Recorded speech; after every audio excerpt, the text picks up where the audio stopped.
big discovery announced yesterday. Google marked the occasion with a doodle of the planet Mars and its newly found liquid water. But elsewhere, conspiracy theories abound. Some are claiming NASA timed the announcement to coincide with the release of the new Matt Damon movie, The Martian. And then there's Rush Limbaugh's theory. You know me. I'm Science 101, big-time guy, tech advancement. You know it. I'm all in. But NASA has been corrupted by the current regime. What's to stop them from making up something that happened on Mars that will help advance their left-wing agenda on this planet?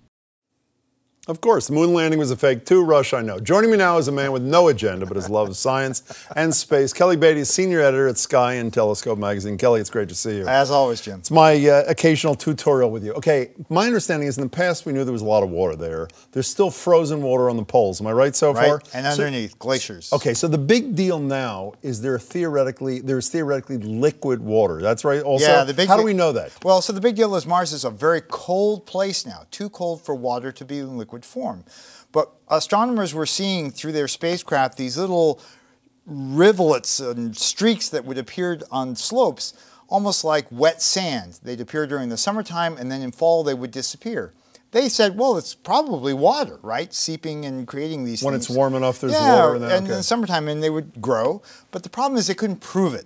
And what's new this week is that they now have proof. They've analyzed these little streaks. They've found that they contain a kind of salt that can only exist in the context of water. And so it has to be wet, soggy sand. How much are we talking about? Not very much. What does that mean? A swimming pool's worth, Swimming pool's worth in the whole planet? No, in each of these streaks. Yeah, but the thing and so the only reason we should be excited about this is this revives the possibility that there not only was life on Mars, but there could be life on Mars. Is that the theory? Well, we don't know that there was or is, but it certainly makes it more possible. And even if it's not... Because you need water to be hospitable to life.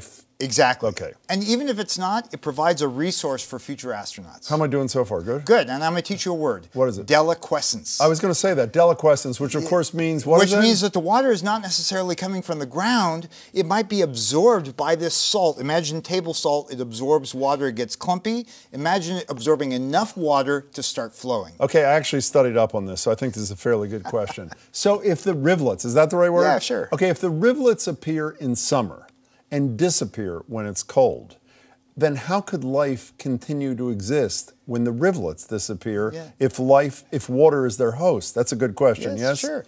Actually, the technical word for these things is recurring slope lineae, but I think that rivulets works much better. Fine, I like rivulets. Good. So what's the answer to the question? So the notion is we don't know the extremes to which life can exist. Maybe life can live in salty water, we know that, and maybe it can live in salty water, absorbing it when the water's disappearing until next summer. We just don't know. What we do know is that we finally have a source of liquid water on the surface. And what do we do next here? What do we do what's the next step in this exciting discovery? Well, we open up oceanfront resorts. No, I'm serious. I mean, what do we do next? Well, I think the next thing to do is understand where the water is coming from. A lot of these are in the equatorial region of the planet, which should not have any water near the surface. That's where the deliquescence comes Why? in. Because we think there's no humidity or something? Because it's all been baked out over Okay. time. Now, what we do know is that, as you said, there's a lot of water on Mars. It's locked up in the polar caps. And the question is, how pure is it? Is this salt all over the planet? Will that help us someday understand the resources that we could mine and let our astronauts use? Believe it or not, I understand everything so far. So the question that I always ask you, that I'm almost embarrassed to ask, why should I care about this? And I do, because it's exciting, but why should I care about this sort of like in a visceral way? Yeah, I think you should care about it because Earth is a very complicated planet, and it's very hard to disentangle all the stuff that's going on. When we look at a simple planet, relatively, like Mars, and we can understand it piece by piece, we start to build up a foundation that allows us to understand Earth better. Oh, that's actually a very good answer. Now, speaking of, you said it might be an asset for humans at some point. Is that what your point was a couple of minutes ago? Yeah. How close are we to getting a human on Mars? Oh, not nearly close. There's this Mars One project, and people have signed up to take one-way trips to Mars.